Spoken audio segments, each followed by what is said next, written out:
All right, we are here for Unleash Your Dog's Best. We know so many people that need this program, and I'm sure you that are watching will need this program. We're going to come back to this graphic in just a minute, but let me go ahead and bring on Cameron Thomsen. How are you, Cameron?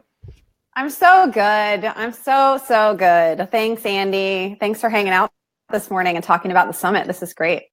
No problem. We're starting on. We talked about how we're starting our day with coffee. Oops. We are. And I didn't start my graphic. Coffee cheers. Today, this is my wine glass, and Andy's going to have a nice bowel movement, so everyone wins. You know, that's one thing you could talk about around dog training and the discussions of that, because almost always your dog's bowel movements, almost always. You get real comfy talking about poop. It's like new parents, right? It's just, when did he go? What did it look like? How many times? Where was it? Was it in the crate? Was it outside? I can't think of any evaluation that I didn't have where I said, well, how's your dog's bowel movements? Are they solid? Are they soft? Exactly. Is there any blood streaking in the stool? You know, all that stuff. Any little I'm going to share out the event here while we're talking about poop, so it'll have all the good vibes. This is the greatest way to start a broadcast, isn't it? Yes, just bring everybody into our down-to-earth casual vibes. No need to feel self-conscious in this community that you don't measure up. You know, if you can poop, you're in. Yes. Oh, this is God. the best way to launch a virtual summit. So, Cameron, just for the few people, which there's maybe two on the planet who don't know who you are, just briefly, just tell us a little bit about what you. That would be fun. Tell us a little bit just about your company and your rescue, and a little bit about who you are. Thanks. One of these days it would be amazing if that were for real, because then we would know that we really had a platform for, dog training as life coaching, which is really what my company does. And what a lot of us do, what a lot of my colleagues do in this industry, that are working towards a balanced offering to their clients. So I do own a dog training company and virtual coaching program that helps dog trainers grow and develop healthy businesses. And I also run and founded a nonprofit, Hope 2 Canine Rescue. And what Hope 2 Canine does that's so amazing and unique is it focuses on bringing training to the community with the express purpose of stopping dogs from needing to come into shelters and rescues. So our big mission is to educate dog owners that they can actually keep their dogs, or if they can't, why they shouldn't be passed off potentially into another organization or circumstance where if the behavior is really severe, a new adopter doesn't have reverence or respect for the potential issues. We try to educate other rescues and other shelter organizations about better practices, how to bring education into their programs on a different level that has not been happening historically. We really are trying to raise the standard and raise the consciousness for how nonprofit organizations, where teams can be better taken care of and their volunteers can be better supported, so that we don't see burnout. We see longevity in the volunteer process, in the foster process. So we have some really exciting offerings and programs now and up and coming here in the months ahead. But our training company and our nonprofit rescue are really interconnected. They're super in partnership with each other. And it's really been cool to see how that's grown over the years and how it has impacted the virtual community as well. We get a lot of people who message us for support that are not local to us, that fit into one or more of those categories. And it's one of my favorite things to do, to connect the dots around process and to help people understand, from the dog training side, where our struggles and our process and behavior issues with our dogs are not isolated, where we see those things pop up in other areas of our lives, people that struggle with boundaries issues or their confidence or leadership concepts. This is what we're really passionate about over here, what I like to talk about all day. Awesome. Yeah, the virtual thing that you just talked about is pretty cool, because it seems like almost every time I try to get a hold of you, you go, "Oh, I'm getting ready to go on with a client somewhere in Budapest or New York or wherever, Australia, Africa." It's amazing what we can do these days. Amazing. Like us, like we're in two different parts of Southern California, and here we are able to communicate and talk. And so having coffee. yeah, that really is a great thing for trainers that are either existing now or future trainers. That is a huge thing that we did not have in the past, where you almost had to be in the same room with somebody or at the same park with somebody. But now you can actually do a really good job online. So can you give an example of one of something that may happen online? Does somebody like have their own camera and take video of their dog walking around the house and eating their furniture? Or what happens on a virtual, right? See, look what he did.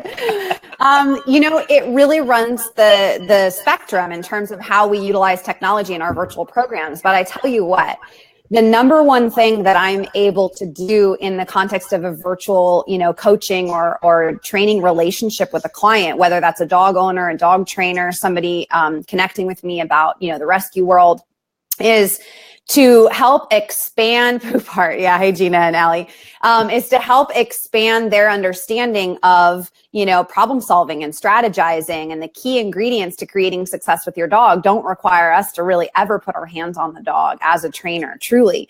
And so what oftentimes is happening is we're talking about, how to adjust the mindset, how to get that dog owner or that dog trainer into a space of, greater clarity and confidence that they can in fact right the train if things have gone off track at some point, that they just need to make a decision that they're going to, put changes in place and give their dog the resources that he or she needs to be more connected, to be more respectful.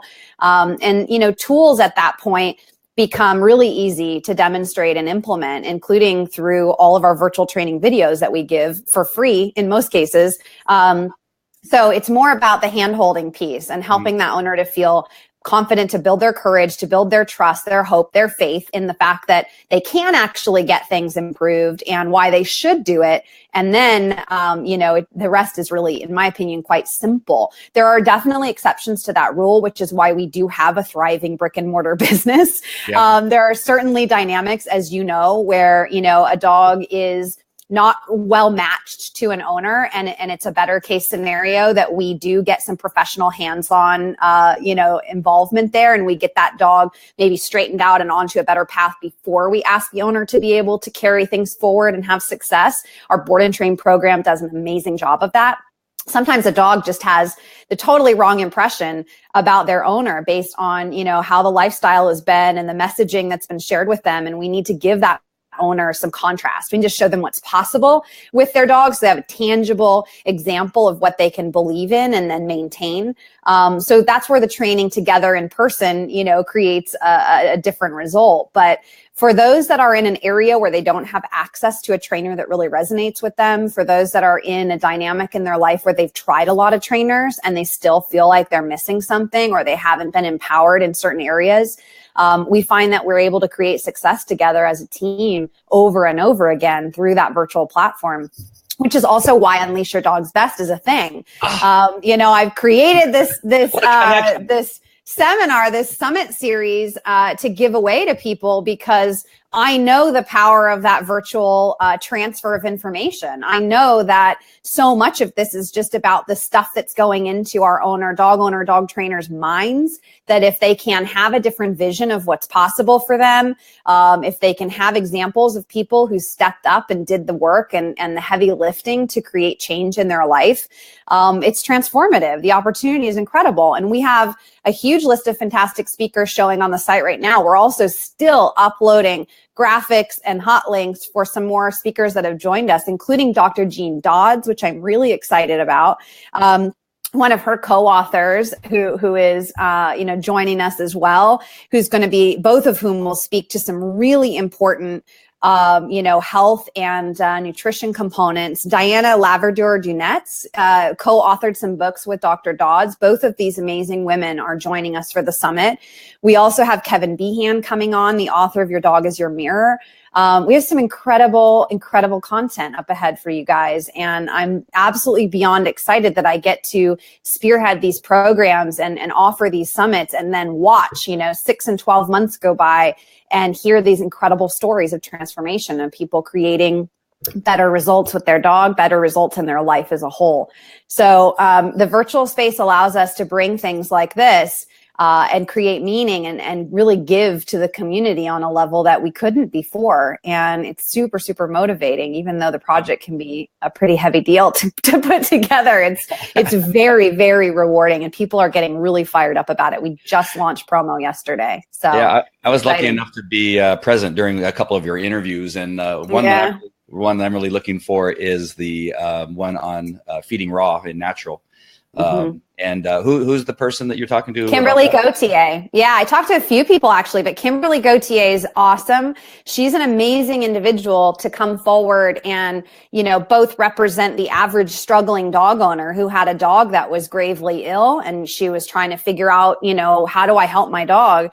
But also a really, persistent and tenacious student of nutrition. And, she has a thriving blog, an incredible raw feeding group with something like 6,000 or 8,000 people in it. I think it's absolutely enormous. And, hey, Chrissy, good morning. Kimberly is bringing some really valuable, again, process, like mindset stuff, right? Why she experienced some significant transformation in herself by digging in and figuring out how to help her dog. Really, really cool.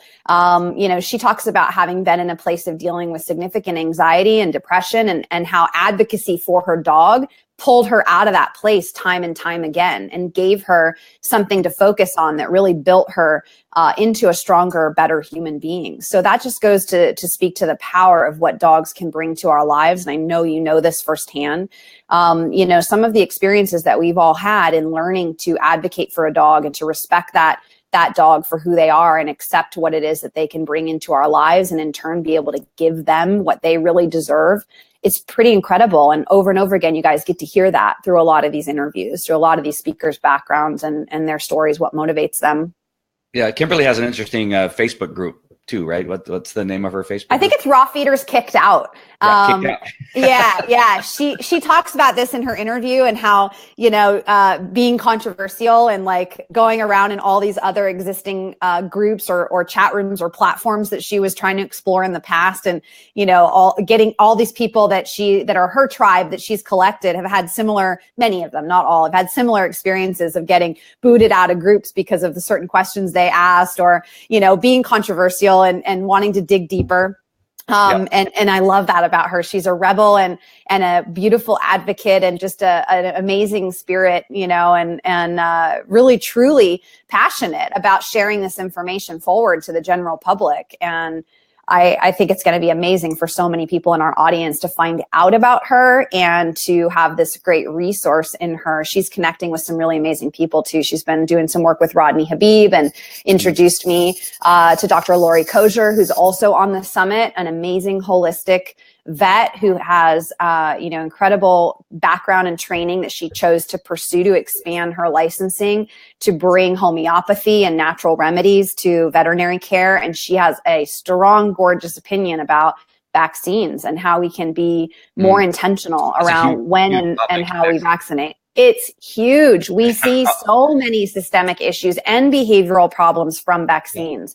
And I'm not here to be an anti-vaxxer today. I think that we have to just be smart about it. I think we have to be educated about it. We have to recognize that even really simply choosing when you vaccinate and having a better understanding of what your dog's immunity situation is in that moment, super important. Even just to be able to delay a couple of weeks could make the difference between your puppy struggling with digestive problems for years or not. It's pretty profound.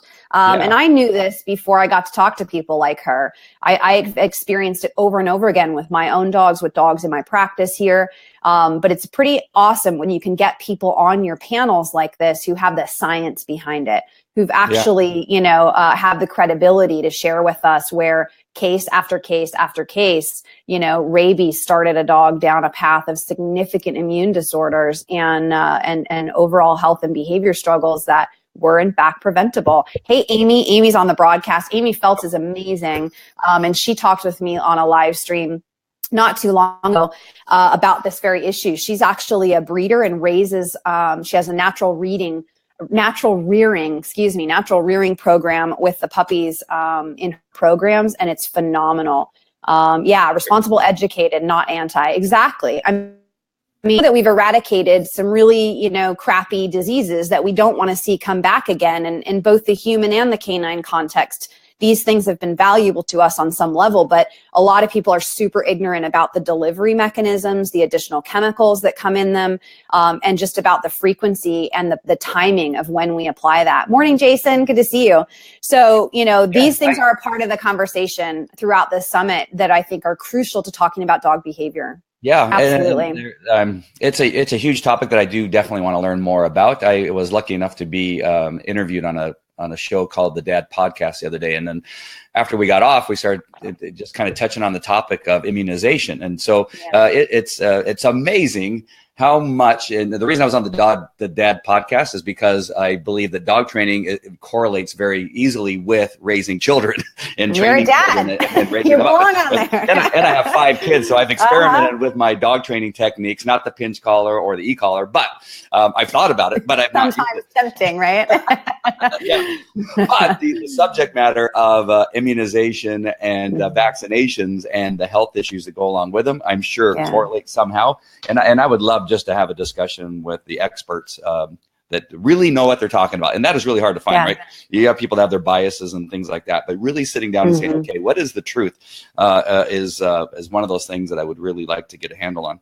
I mean, we can talk about, case studies and stories all day. And to me, there's enough evidence there. But by the same token, it really does make a difference, especially for a lot of our clients who are pretty caught up in kind of that white coat syndrome thing. And they really want to know that the information is official. And that's why they take a lot of advice from their veterinarian that's actually really bad advice. It's why they go ahead and dump antibiotics on something that, maybe we could avoid doing that with a natural remedy and a little more patience. So I'm really pumped, talking to Diana Lavandera-Dunetz, for example, she had a great process. She was super passionate about bringing, natural fresh feeding information. She's the petfooddiva.com. She had really, significant evidence to show in her own journey with her now 17-year-old shepherd who was not expected to live past a year or two of age. And her process was like, if I'm really going to do this, if I'm really going to bring this information forward, I got to go back to school and get the initials to back it up. So she did. She went back to school and got a master's of sciences and, really has dug in on a super committed level to have the science behind what's going on when we choose to make these decisions about how we manipulate genetics. So she's going to be talking to us a lot about epigenetics, which I'm super fascinated about. I've talked a lot about this with my friend who coaches and works with human beings in a similar context. And, the impact of epigenetics, environment, and how we raise our animals and the things that we do to them after we start with that. We have a lot more power to manipulate the long-term outcome in our dogs than we realize. And again, this is crucially connected to behavior. If we don't feel well, we don't perform well. And it's the same with our dogs. Yep. Yeah. So I just wanted to go through a couple of the pictures underneath the guy who looks like he's choking his dog. There is, Heather Beck. You guys are challenging to get solid headshots from. It's pretty funny how we were like. Well, that was the best one that had my logo in it. Come on. I gave Gary a hard time. He was like, I'm good with it. Heather Beck is on the panel. She's awesome. Heather put me through the paces and absolutely grilled me before she said yes. It was awesome. She was like, what is this? And who's it for? And why would I do it? Oh, I get that for some of the things I do all the time. I know. I'm really so interested in that picture of her dog. Do you know anything about that dog that looks like blind, right? That amazing dog passed away recently and was absolutely, special to her in so many ways. I remember she posted about it on her Facebook page when he passed and what an impact he had left. Heather comes from a significant rescue background. She had a pit bull rescue, multiple breeds, but pit bull focused for a long time. And she still does rescue in her own way, but not on the same level that she was when she started out in dog, with dogs in general. She was like a rescuer and had this organization.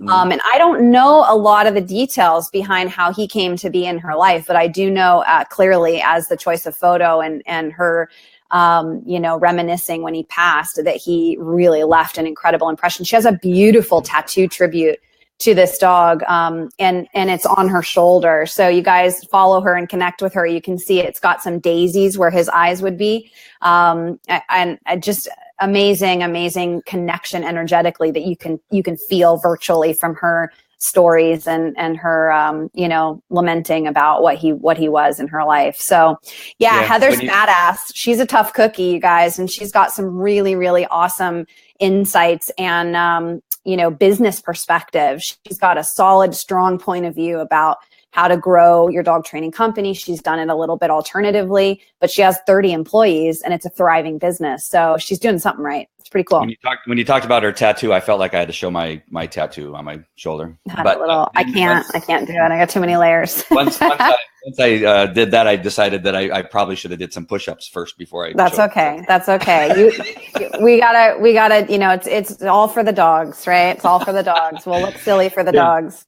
Also had a chance to talk to my good friend Barbara McLean, who has a great rescue or shelter dog program. Her and I have known each other for several years. We're both best-selling authors that we belong to a mastermind group. So what did you learn from talking to Barbara? I want to give her a little bit of a plug here.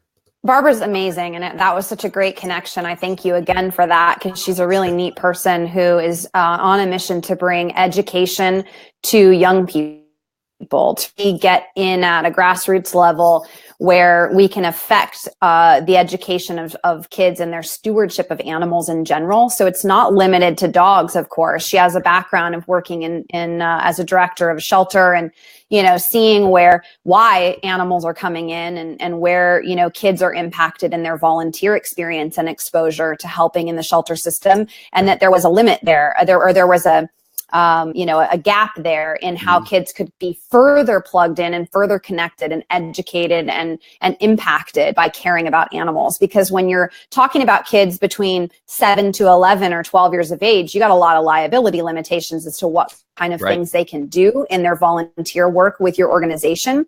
So she's really made it her mission to create a digital, an online magazine, as well as they're going to print a magazine coming up ahead here, and create a subscription that kids can have access to that will allow them to continue to learn and grow and impact, needy pets and the shelter, work that's going on in their community while they are at an age that has some limitations on physical contributions. But she talks about in her interview, being a director in the shelter and seeing kids come in all the time, having collected donations and funding on account of their birthday, for example, and wanting to help out and wanting to give back, and just how touching, that was to, to see kids with that mindset and to want for them, wanting to be able to do more and give more. And she's been trying to figure out a way to do that and to harness that passion and further educate them so that they can grow up into really responsible stewards and have more information than maybe they have in the past about what to expect as a dog owner in choosing which pet is right for them, these kinds of things, right? Yeah. So she's doing an amazing thing, and I'm really excited to be able to bring more attention to her offering and to kind of push her a little bit on her timeline, which I know the summit has done for a lot of people. Jason, my friend Jason, who was popping in and saying hi a little bit ago. I don't know. There he is. Jason's on the broadcast right now. Jason kind of got a little nudge and poke, from me by coming onto the summit, and it's really expedited and bumped some things up in his mind and timeline wise to really get some things done that will contribute to the community and boost his business offerings. And I'm so proud to be the catalyst for things like that with people. Many of my really close friends say all the time, that you can't be in Cam's orbit and not get better. Like that's an incredible compliment. Yeah. And I feel that is something that happens out of the summit as an audience member. Absolutely. Not just in the context of us coming together as colleagues and co-collaborating to bring our best, and unique vision forward. But, I'm excited to see what comes out of this. That is to say, for each of these individuals. I can tell. Shut me up, whatever. Well, there's a bunch of people that are, that are going to be in the summit. And is there anybody that's on? Because we want to make sure and talk about the people that are on, because we don't want to make them feel left out. Is there anybody that we've missed that is actually on today. That's on the broadcast? Yeah. I don't know. I'd have to see who's on the live right now. Let me see if I can. Amy Neal was, or is that a different Amy? Maybe. Is Amy Neal here? Oh yeah, there's Amy. Amy Neal is on the summit. Okay. She has some incredible gifts and abilities. She's going to be talking a lot about the energy side of the equation as it pertains to our connection with our dog and our ability to influence that relationship and behavior. She talks a lot about healing, energetic healing, which is really something that so many owners, it's the last thing they're thinking about when they're in crisis, right? Hey, Amy. Yeah. So Amy has an amazing offering that she brings to her dog training work and the consultation, work that she does with clients, where oftentimes, it is necessary for her to connect with the dog and work with the dog, on an energetic level, and to kind of clear some stuff that's in the way of being able to actually train or influence the dog's choice making. And it's pretty powerful. If you haven't experienced that, it can be really hard to connect the dots and accept or appreciate that it's real. But I'm really looking forward to bringing her expertise and some of her stories of success and how her clients experience transformation in a really profound way. And a lot of this, again, can be done virtually, which is amazing. So yeah, she's a kick-ass lady, and I'm super glad to have her on. She's also got a great process. She's very tenacious, and she came after me. So she made this happen for herself. Got to give props where props are due, right? I am not sure who else, if I can see. Hard to see from who your else end. Is on the broadcast. Yeah, it's really hard to see on my end. I think Heather Beck just joined us. So Heather, we were just talking about you. Were your ears burning? We were just talking about how awesome you are and having you on the summit panel, and everybody wants to know about, it's Odin, right? About your profile picture, the dog in your profile picture. Am I remembering his name right? I sure hope I didn't screw that up. Yeah. So Heather, if you have 2 seconds to just give us like a little, nod to Odin and or correct me if I remembered that name wrong. First of all, everybody was curious about the story of him, and I could not begin to do it justice. So feel free to jump up and share. I can put the link if she has a camera and mic ready, which is always hard, especially this time of the morning. I know that sometimes not everybody is ready. You got bedhead and stuff like that. But if any of you trainers or anybody else that wants to come on, now that we've been on for a while, feel free to use that link. You just got to make sure your camera's working and your mic is working when you do that. So Chloe's here. Let's see. She's not on the summit, but one of my awesome clients. I can't see everybody, which is kind of a drag. So I can't call them out as well. That's one thing you gotta talk to Be Live about, is by making it easier for the other person to see what's happening. Yeah, I could probably better if I just skip over to my browser here instead of trying to look on mobile. One of the things I wanted to tell you about is that on the landing page that you're using, it says something like, what is it here? Hold on. Come on, scroll. Oh, there it is. Sorry, I went too high. You got the Boston Globe, you got News Radio, you got CBS Radio, you got Amazon. I said you can add Today's Show, National Geographic, Nat Geo, ABC. We're missing NBC, a lot. CBS, Fox. Allie, get on that. I was on most of those channels. The Hallmark Channel. I was on the Home and Family show on. That's awesome. Yeah, that's awesome.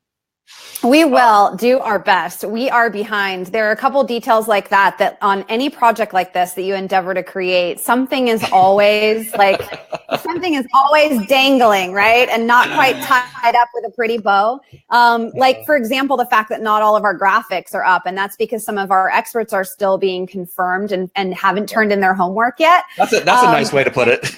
Right? And so you can freak out and you can get, upset about it and feel like it's going to ruin everything, or you can just roll with it. And I am so at that place in my life where I know just to roll with it, that it isn't the end of the world, that the right people will be a part of the process, at the right time. But yes, I am aware of that actually. And sometimes it's really hard to find that information out about you guys, because I've found that a lot of dog trainers are entirely too self-conscious about really standing for, and promoting what it is that they've accomplished and the things that they have to offer. And we sometimes really have to go digging to pull that stuff up. I was going to bring that up about, I love the way you talk about your company and your rescue and the things you say, and that you have no hesitation of how, talking about how fantastic it is and your team is. And that's, you have to do that. I mean, nobody else is going to do it for you unless you're doing it.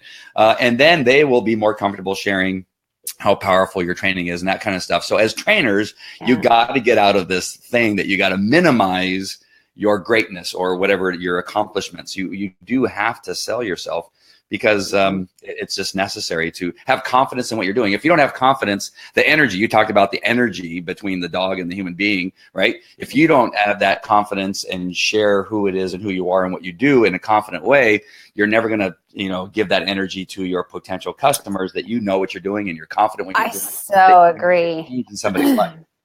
I use the phrase a lot that, competence instills confidence. And so if you kind of reverse what you're talking about, if you don't speak confidently about something, it really, you struggle to instill in a prospective client, someone you're trying to influence, right? Because you want to help them. You struggle to have them feel confident that you are competent at what you do. So it's really, really important to do the work to clear any of that crap internally that is a block of, self-deprecation or, lack of worthiness perceived in your ability to, take up space, as Amy says. So I talk a lot about this with trainers who are struggling to grow a thriving business, because this is undoubtedly at the root of where, their media or their marketing is missing the mark, and people can't connect with them because they have this veil, energetically speaking, at minimum, or literally they have this veil of, I don't really know what I'm talking about, or I don't really have a right to tell you that I have this point of view that is valid, that's going to potentially solve everything for you. Right. So, it's really important to do that work and to get rid of that crap in your life that is, holding you back from speaking confidently about what it is that you're doing and why you're doing it. This just applies to so many different aspects of our lives, not just our ability to actually have a business that grows and creates a meaningful impact. So I also really believe in empowering my team. So I want people to understand that even though I may be the face of my company, I can't do what I do without them. And they are amazing. They know my process. They have the same authority to serve and give and coach and guide our clients as I do. And so, as a team builder in my company, as the one responsible to lead that whole thing forward, our clients need to hear that from me. They need to hear from you, the director of your company, that you deputize your team, right? That's a really important component of how you grow your company in a way that doesn't kill you. You have to delegate and share the load. that energy is so important when you're coming to somebody's, either their home or they're coming to you wherever your field is, because the dogs that we deal with quite often are the dogs that are in trouble and are on their way to being euthanized or being rehomed or something, right? And so it's, I talked about this before. I talked this on our call about it's the most important thing happening in that person's life. And quite often it's the most stressful thing happening in their life right now. So if you come in with lack of confidence, that training moment, especially the first few moments when you're meeting each other, it can go horribly wrong. And so that's really discouraging for somebody. I talk to my trainers who've worked for me that you have to come in with that confidence to be able to make a change in their life and their relationship between their dog and the family and the dog as a whole. And it starts with you. Because quite often the newbies or the volunteers that come in, they go, how do you do that? How do you just go up there and grab somebody's dog who they just told you just bit 3 people?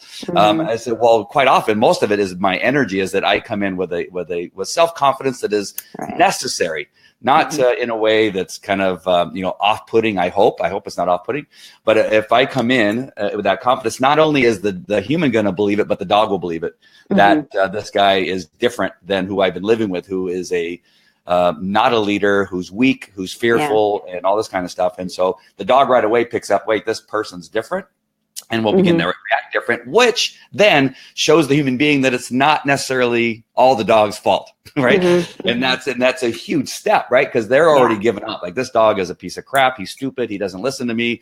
All the things that they like to say about their dog that they love, Right. He's a great dog, but I hate his guts. And at the same time, so once they see that the dog isn't as bad as they possibly think he is, through the confidence that you instill, or just simply can be different and better. Right. Yeah. And so it's so huge. I don't know why I got on that whole soapbox, but no, it's true. I mean, and the whole time you're talking, I'm thinking this is just yet another example of where, hearing that and, having the insight from this conversation in a virtual capacity can be tremendously valuable to somebody. It could totally open up somebody's practice and process of how they deal as a trainer, or it could totally open up, the perspective that a dog owner has about pursuing training. Like, even if they went to 3 other trainers, maybe they're able to hear in the context of this virtual conversation, oh, I should probably try again until I find the right one, that maybe I just didn't find the person that was a right match for me, that had their stuff together, that could approach this dynamic confidently,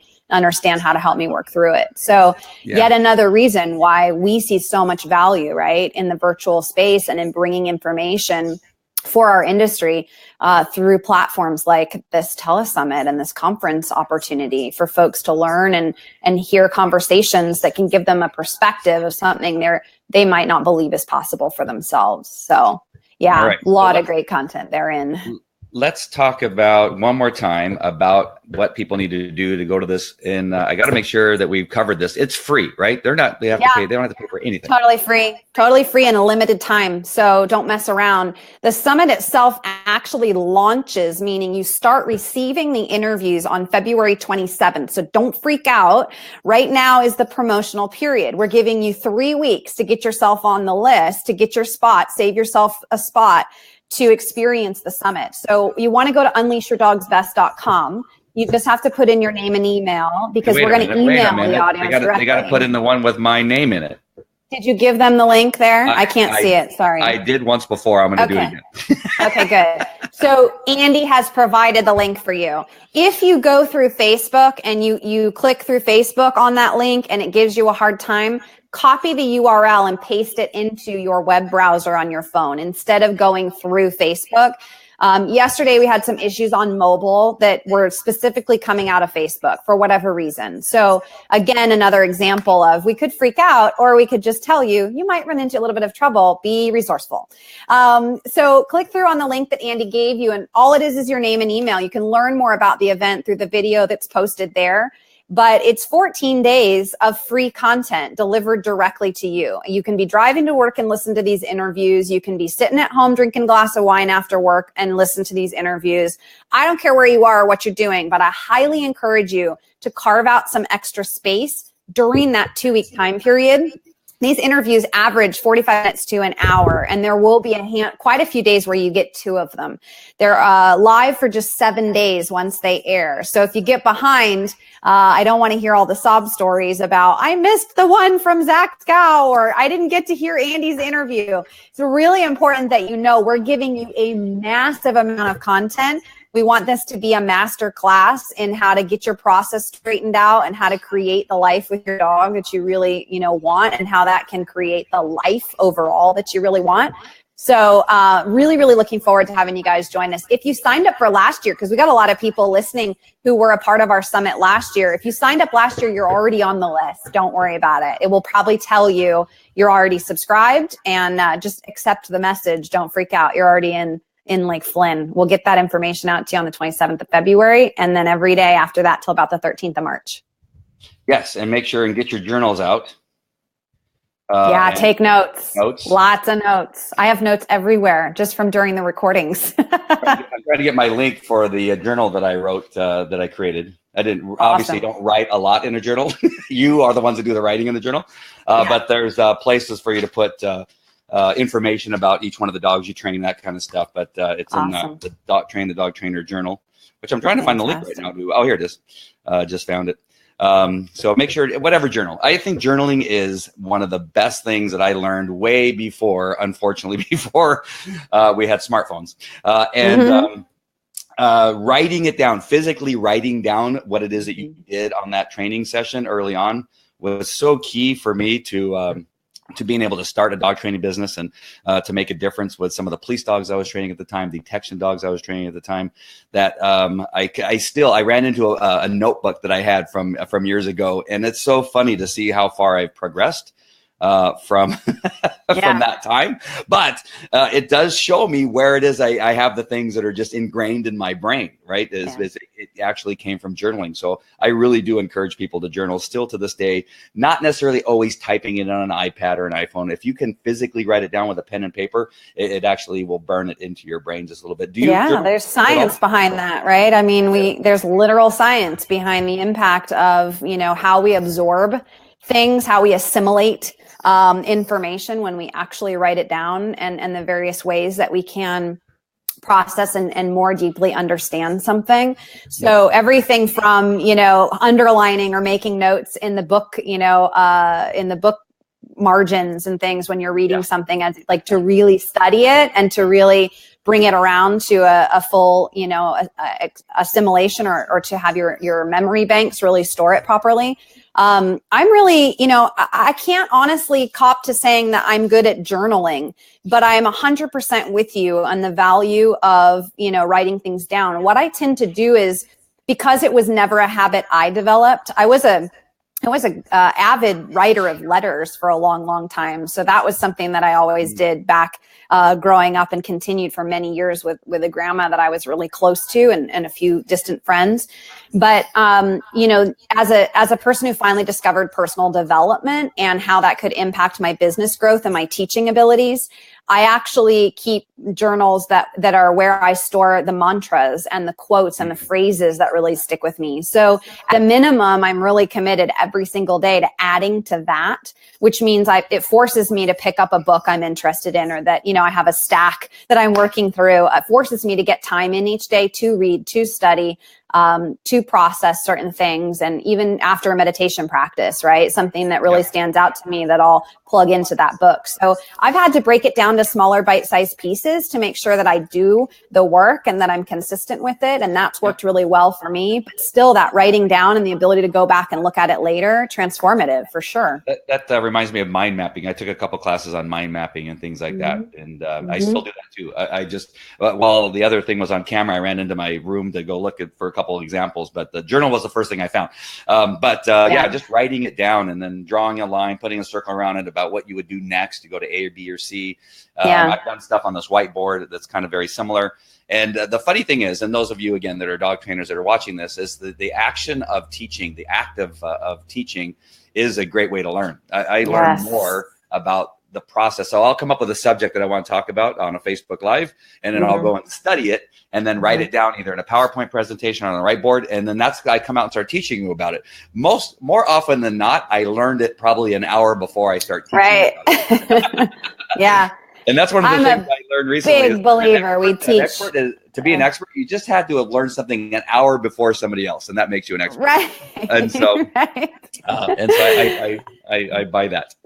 I'm a big believer. We teach what we need to be reminded of most. It's one of my absolute, 100% convicted that is real for me. It has been real in my life, and I've seen it so true for so many others. And, that there is a tremendous ability to grow and move forward in teaching. So all of my staff members, I apply the same concept: see one, do one, teach one. As soon as they've seen it and they've had to apply something and they've had the support and safety of doing it within the team, they're now responsible to try to teach it and explain it to, our client base or our community classes or something like that, because it's there that they solidify everything more than any other way I could tell them, something is true or how to apply something. So this is another absolute, strong plug for committing to sitting down and really taking in these conversations throughout the series and writing down the things that stand out for you. Some of our speakers, like Bill Church, has an amazing ability to roll out these yummy little one-liner mantra nugget things and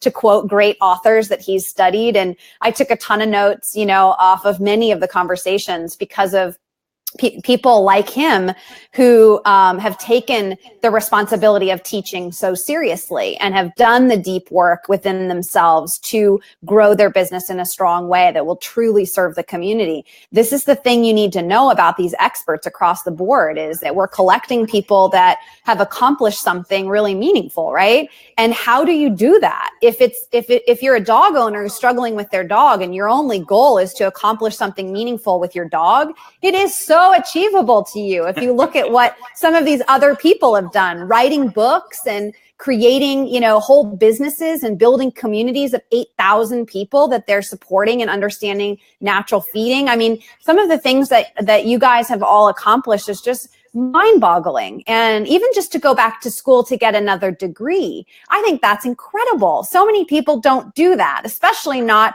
second time around, right? Or later in their life when they don't have to. And so I really want people who are participating in the summit and who are listening in on these conversations to really tap into that, to recognize that these are not just secrets and tips to creating success with your dog.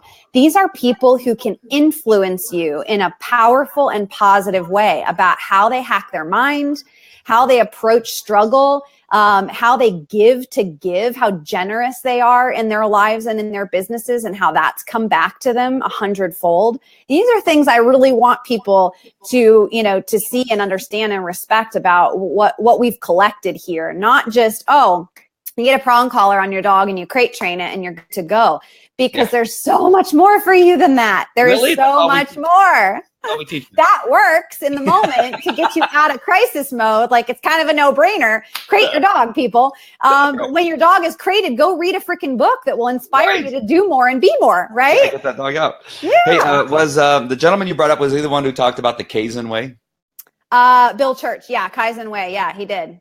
Oh, yep. Kaizen. How you say it. I put a link. I'm still studying that. I can't pronounce it, but I'm still, that became so interesting to me. Yeah, so Andy was around for that interview. And after I got off the phone, I said, what do you know about this? And cause it was brand new to me as well. And I ordered, I've got one of the books here, that I'm chipping away at, and I'm loving it. So, you'll hear a lot of things like that throughout the summit, people, where, you want to write down and take stock of the suggested resources and materials that a lot of these people have benefited from and have learned from themselves. Jason said going back to school in my 40s was scary, but yeah, I mean, it's amazing what these people have, done for the express purpose of making sure their life matters, right? And, that is such an incredible challenge and inspiration to people who are listening that are feeling in crisis, that are, complaining or feeling hopeless about a dog that's misbehaving. Like, you have to get out of that. You have to kick yourself in the ass in that moment and not allow that to be where you stay up here. And that's what I'm hoping people will get from hearing these conversations is, yes, tangible action steps, but also like mindset and process and attitude and intention is everything. Jason has an amazing story of like near death, entirely too young to have had the health scare that he had, but, very much a part of how he had been doing life up to that point, and not paying attention to urgency and quality and, his opportunity to create change. And now I think he's so much more powerful than he knows. I'm so excited for people to hear from him on the summit. It's one of the most humble guys.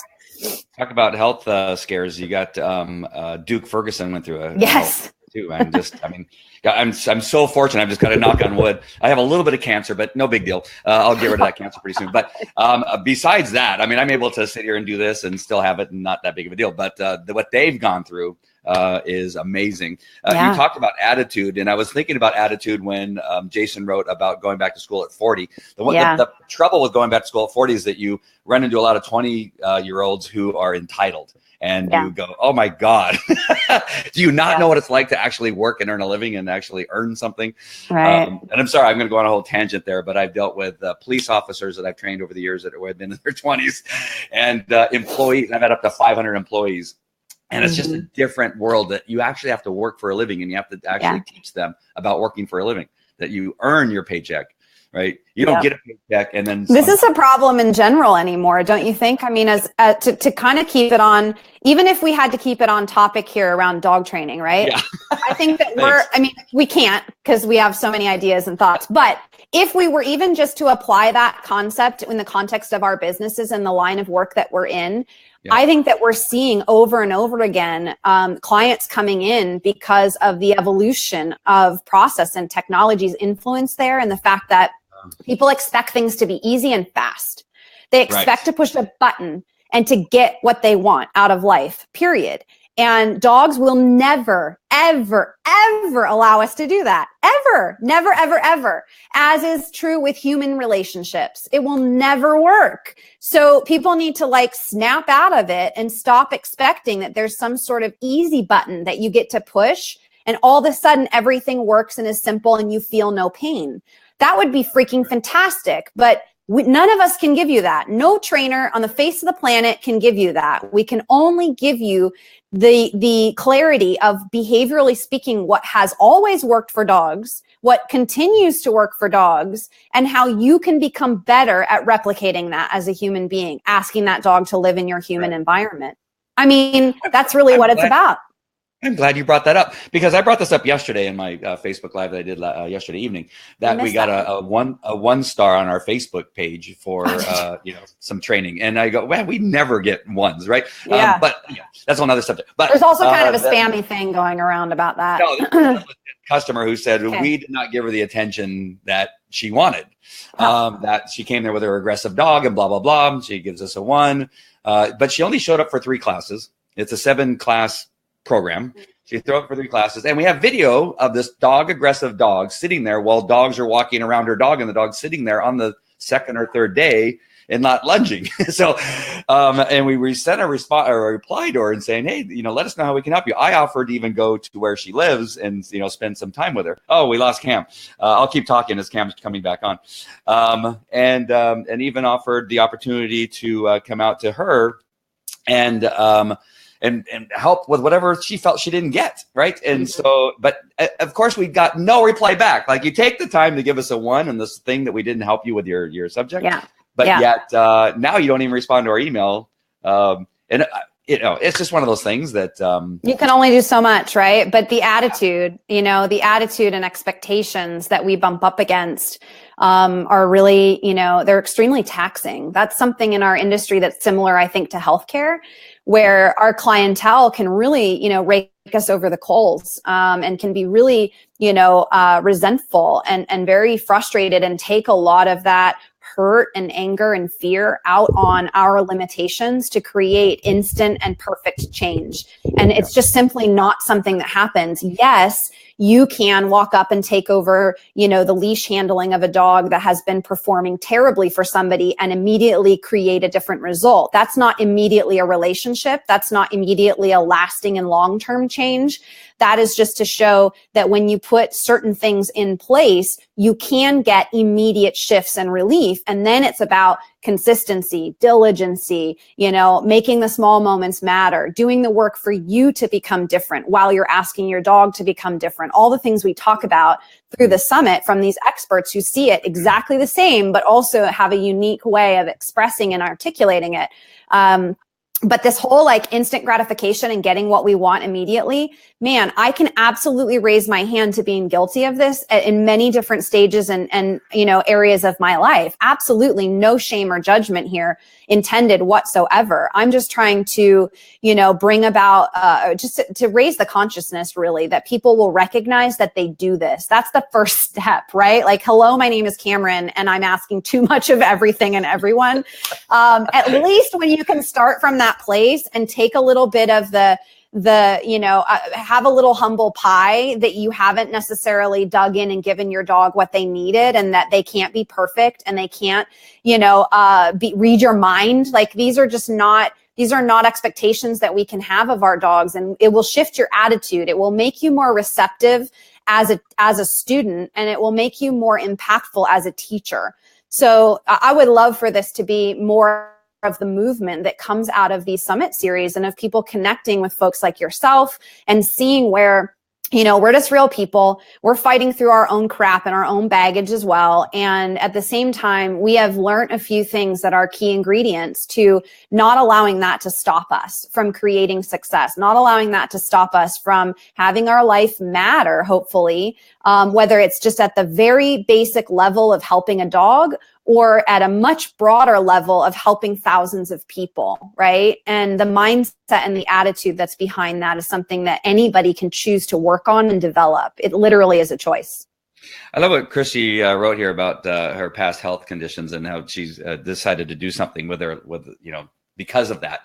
So many people get sick or get injured and they just, lay down and give up. Yeah. The great thing to do with something, a challenge, a health issue or whatever, is to figure out, well, now what is I'm going to do to help change the world based on what I went through? How is it that I'm going to help other people that are going through what I went through to help them get through it and then move forward? So Amen. Taking a health issue and turning it around to create something and change the world, I think is always awesome when I see that. I totally relate to your story, Christy, 110%.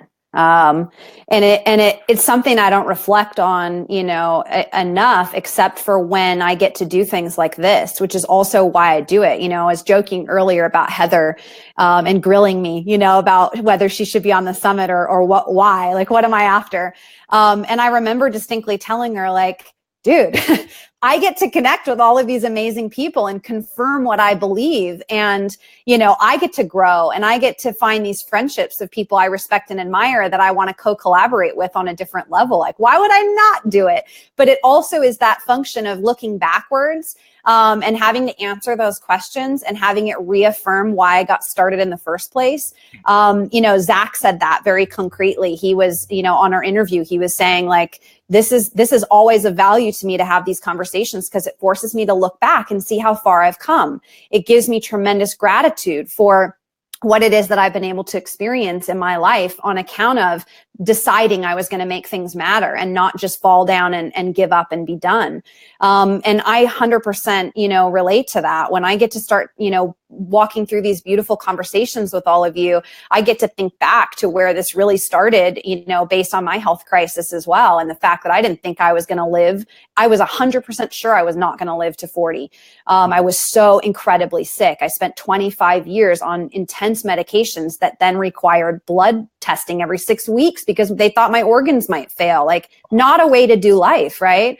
So, through the process of being 100% determined that I would make something beautiful out of that, absolutely brutal mess, it has been, here we are today now with a community and, life-changing offerings to people that make it to where that suffering was totally worthwhile. I'd go back and do it all over again to be able to be in this place and to see the impact of that determination. So good for you, Chrissy. And, super proud of you for continuing to work on that. She and I just talked yesterday, actually, in a free strategy call, because she wants to step forward and start a rescue of her own and, get great dogs out of the shelter and rescue system that are candidates for therapy and service work, which is a really important, offering to be bringing to the community right now. In particular, we have so many veterans and folks that are dealing with, emotional, physical, psychological disorders and things that dogs have an incredible ability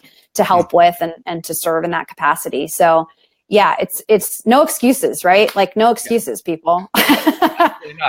No excuses. I have a little dog right now that's going to have 2 legs as of tomorrow, and she doesn't care. She has she is not wallowing in that whatsoever. She is not feeling sorry for herself or thinking she's limited in any way. Dogs are amazing at being able to give us that accountability. This isn't a religious statement whatsoever, but there's a gentleman who speaks at churches shares the word of God, and he has no, I think he has no legs. No limbs. I know who you're talking about. Limbs. Yeah. And I just watch him. Same age as me. What am I whining about? Right. Right. The dude can surf. Like, he can surf. Yeah. He's amazing. I love that guy. He's Australian, right? Oh God, he's got such a great he's story. Married. Absolutely no excuses. Man, I wish we could think of his name right now. Yeah, I know. I can't think of it. Dang. But I've watched his videos and powerful. I'm gonna keep talking. Do we have comments? I'm gonna see if I can find it. Yeah, Christy says no excuses. Yeah, there's no excuses. Yesterday was one of my days where I just actually laid down and just like, I'm going to take a nap.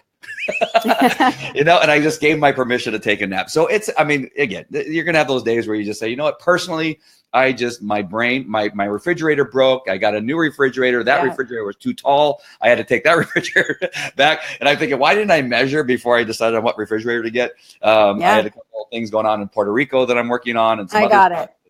And so I just took a nap, but that's okay. I didn't give up, and there's no excuse. But the gentleman we're talking about is Nick, and I'm going to screw up pronouncing his last name properly. It starts with a V. Nick. I could literally drop this in the comments, actually. Wouldn't that be fun? Volchek? It was a V-U-J. Yes. Right, yes. I'm gonna bring up one of his videos and share it. I'd love to interview him someday. Oh, amazing. That'd be so awesome. Mm-hmm. Just going to put that right out there into the universe and mark my words. I'll talk to Nick one of these days. I have seen several of these videos of him, and yeah, he's pretty incredible. Pretty incredible. This video that I'm sharing. Did you find one? The most inspirational video you will ever see. Yeah. The dude's fantastic. And he's playing goaltender, a soccer goaltender. No arms, no legs. No arms, no legs. Yeah. I'm going to share that here. No excuses, everybody. No excuses not to take advantage of this free event that we started out plugging because, you don't have time. If you don't have time, you have a serious intimacy issue. You have a screwy relationship with time. You are headed down a path that is going to cost you more than you know. Do not miss out on this content, and please hang in there for every interview. They're all unique. They're all different based on the unique panel of experts. And I can't encourage you enough to really plan ahead and carve out time and just tell your people, tell your family, tell your friends, whatever, like, this is my 2 weeks. I'm in a training thing after work or after the kids go to bed or whatever. And I need to like clear my plate. Don't bug me. I don't have time to do not unnecessary, superfluous things. So if you take the things that we shared today, just on this broadcast, and that we have no plan, right? But Cam and I often get in and start talking. And so we shared, I'm so sorry. The Kaizen, is that how you pronounce it? Yeah. The Kaizen, which was shared to you by one of the trainers. Bill Church, yeah. Yep. We talked about Nick. We talked about journaling and the power of journaling. We talked about, no excuses, about energy, about the energy. And again, all these things don't just apply to dog training. If we could take, and Aldo, one of my trainers from Argentina, he and I talk about this all the time, that if you take the things we've learned from dog training and apply it to business, we apply it to relationships like love and respect. If you apply it to your friends and relationships and parenting, who you choose to be weight around. Weight loss, physical fitness goals. Yes, cooking shows. I just saw Jan Springer, who's one of my friends. If you apply what you learn in dog training and put it into all these other aspects, your life will be so much brighter, so much more. I think less challenging stressful. Less stressful, but challenging in a good way. Like you're just you're gonna take on the next project and just move forward and see what you can do with your dog. So I got my dog to sit. Get out of overwhelm. Like we talk about that. Overwhelm's a choice. You can learn to be not overwhelmed anymore. It's pretty amazing. Yeah. And I just brought up Amy's word again, embrace scary. Just get out and do that. It's so good. But my point was bringing up all this stuff is that I thought we had a very powerful hour. We've been on for over an hour now. Wow. With what we've talked about here. Yeah. So if you think, and I'm just me, I don't know the words that Cam, I have to have a dictionary when I talk to Cam. It's not the strongest, you Googleizer. You have to Google the words that she uses because they're way too big for me. The information that you can learn just from this hour that you spent with Cam, not necessarily me, but all these other trainers that are going to be in the summit, you don't even have to be and a dog they talk more than I do, so don't worry, people. Dog trainer, just take some of the concepts and things that they have to talk about, and I think you're gonna go so much further. The understanding of how nutrition affects you and how it affects your dog is so huge. When we talk to the people that are going to talk about nutrition, I think the discussion about immunization, no, not immunization with the dog. What's with the dogs? We will be talking about vaccines. We will be talking about, diet. We will be talking about thyroid. We will be talking about, there's this like massive issue of thyroid disease and disorders. Sorry. Oh my gosh. We as trainers see a lot of dogs come in with drastically increased anxiety or even aggression. And some of these things are simple, physical, nutritional, health related adjustments that can drastically change your dog's behavior. So if you're not a trainer who's educated about how to look at the puzzle from a lens of the inside of the dog out, you want to be on this training series, hearing from these individuals and getting more resources as to where you can continue your education, because we cannot do these dogs justice asking them to perform optimally if we're not paying attention to where they are systemically unwound and they haven't had what they needed. So yeah, these are really, really powerful conversations to open you up to what's possible in helping your dog on a more big picture scale. And then if you take the time to journal it and really marinate on it, you're going to see where you can apply the same process, rinse and repeat, to anything else you're trying to accomplish in your life. I've done that over and over again. I guarantee you it works. I've done it in building my business, in building my virtual programs, in coaching and helping people build their businesses, in my relationships and accomplishing the goals I have in my life. You've written books. So you have to have a healthy process to get shit done. This is what we're after. We want people to be enlightened to where, it's worth it to dig in and figure this stuff out with your dog, because you can then be somebody who's a really good figure outer in general. Yeah. How's that for a big word? Yeah, fixer, that, whatever you said. Figure outer. Figure outer.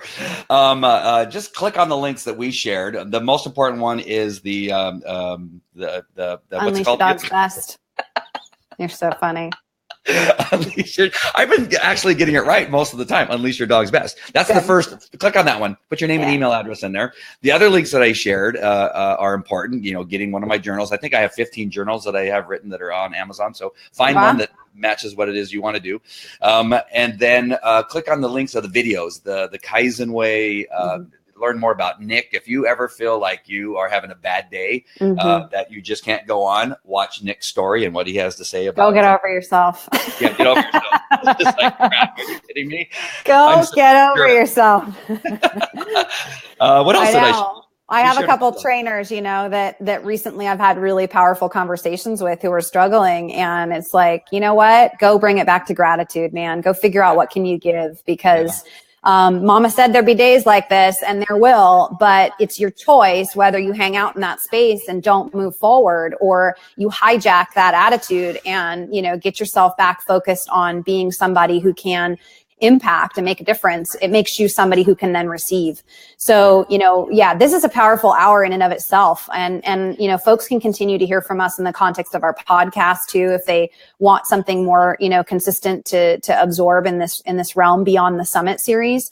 But this is what my friends and I do, people. This is what we're endeavoring to put together. And I'm so honored to link arms with these individuals and to have them be a part of this roundtable discussion. I know it's going to have a positive influence, as it already has in the past. So. Yeah, one time I want to have a discussion about purpose. In my mastermind group, I brought up a whole topic, and we talked for another hour about purpose for us individually, and purpose for our companies, or purpose for our organizations, and talk a little bit more about purpose. Like, we can make money, that's fantastic. We can change lives with the systems we use, but what in the long run is going to be our purpose on this planet? And so I would definitely like to talk about that subject, because that can be a whole new, another thing that we can bring up that will take us another hour. At least. I would love to chew on that one. And I think a lot of people have this expectation, kind of coming back to that, easy, button, quick fix, instant results, or instant gratification concept. A lot of people have this misconception that they should know their purpose A lot of people suffer from really significant depression and anxiety because they don't know their purpose. And I actually think that's really important for us to dispel, that a lot of times you have no freaking clue what you're doing here or why you're doing it. But staying in that cluelessness isn't going to reveal your purpose. So I think this again comes back to process. Everything does, how do you go after figuring it out? And what are the opportunities waiting for you to care about figuring it out, and being a part of the journey, not, wholly focused on the destination. These are great things that we could get into and tackle that I think are really important for people to be inspired to, get out of maybe a stuck place right now and get on with figuring out what that purpose is and achieving it. I certainly didn't know what my purpose was when I started out on this path. Really, to be honest, I just knew I wanted to make something beautiful out of a crappy situation. I knew that I wanted to take, my life that felt really traumatic and difficult and painful, and to take my drive and to, figure out a way to turn that into something of meaning and to make it matter. That didn't tell me exactly what was my purpose, right? And so along the way, as you just determine and decide, talk a lot about this with my clients that I coach in the virtual realm in our leadership programs, you have to decide, make a decision that you're going to move towards something, whatever it is. And then it just becomes about strategy and resources and, tools and influences. And that is where the discovery of purpose has come for me. So let's definitely get that on the calendar. That'd be a good one. Yeah, that'd be good. And can we also plug your Leaders Lounge? Is that okay to plug that? Yeah, if folks sign up for the summit, they're going to get an automatic prompt on how to find that space and get in there. And right now, because of the summit, I'd encourage everybody to just know that that's a bonus and you got to get signed up in order to get there. So go to the link that he provided for Unleash Your Dog's Best. Once you've signed in, you'll get a welcome broadcast that'll tell you that somewhere on that page, it says if you're not in the lounge, it'll link you out to click through and request to be added. I don't want you to miss out on receiving the interviews. So I don't want you to jump into the lounge and be clueless about what it is that we're talking about. So get on that summit roster, and then you'll see that we've invited you to be a part of the Leaders Lounge, which is an incredible community of individuals. There's some exclusive fun stuff that's going to come in there during the summit launch and leading up to it, where we're talking to experts as well. So you can see some, additional content and have Q&A access to them. That'll be really fun. All right. I put the link in there in the comment section a few times. So make sure and look for it and click on that. That is the most important link that you need to click on. Ever in the history of ever links. in the history of anything. And then make sure and follow the other links and check out some of the stuff that we brought up. Well, this has been fantastic. I know that you have more things to do than mess with me all day. I have an insane roster of calls, and I'm recording an interview today as well. Actually talking with Dr. Lori Kozier. We recorded and had tech issues, so we're recording again. So yeah, I've got a super full day of awesome stuff going on, but I am so appreciative of you for being able to grab this time together. I know it's really challenging for us in general, and I'm really proud of what we've been able to, start to put out as a team, and also really thankful for your enthusiasm around this project as a whole. It's been amazing, and a really important part of it. I love our time together. Always. It's always Yay! fantastic. I agree that this has been fun. Cool. And thank you, Christy, for being such a great participant on our podcast, and everybody else. I don't mean to just point out one person. I always do that. You so play favorite? I would attempt to name all the people. I've been seeing some familiar faces come across here. Obviously, many people from your tribe are on here, so I appreciate all of you joining us on this fantastic morning. And Cam, I feel like maybe the broadcast didn't get into the lounge today, so we missed a lot of folks that normally hang out with me on Wednesday mornings for Cam Jams. So I'll make sure to share it. They'll be able to watch the replay, it looks like, but it didn't get shared. It didn't get shared into that group. So yeah, unfortunately. I know. I'm not sure what she's up to, but I will share it in there as we wrap up and make sure. I'm jealous that you have Cam Jams, that you're Cam Jams. I need to come up with Andy Fandies or something like that. Andy Dandies. Andy's Dandy is one of my favorite candies. You do. We can mind map that one. We can brain map this one and come up with something ridiculously brilliant for your your live stream benefit. Yeah. All right, who else we have here? Okay, Jason. Thank you, Jason, for joining us too.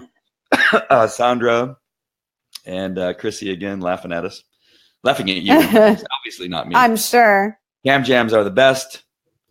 Nicole, thank you, Nicole. Thank you, everybody, for joining. Jan Springer, I saw you on here. Thank you for coming by.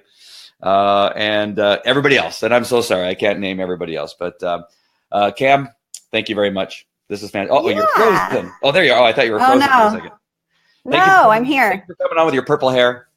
Yes, Be Live does this to me, you guys. I don't actually have purple hair, but no matter what I wear, no matter what room I sit in or how much light I add or whatever, I get purple hair. I don't have purple hair. In fact, I'm getting more gray hair than anything else. It turns my hair gray, and it actually removes some of my hair. I normally don't look. So I normally don't look like this. No. So rude. And I don't normally slouch as much. When I look down at the camera, I always catch myself and stand up. Yeah. I don't know what to tell you. You'll have to talk to Be Live on my behalf about my purple hair. It takes away my 6-pack too. Normally I have a 6-pack. Right. The camera adds 10 pounds. Be Live gives me a something else, not the 6-pack. Definitely start a support ticket about that. I am. And I shouldn't tilt my head down because then it shows you what it does to me. All right. All right, my friend. Thanks a million. We keep saying we're going to sign off and we don't. Yeah, gotta go. All right, bye. See you later. Yes, buddy. Have a great day. Ciao. Bye.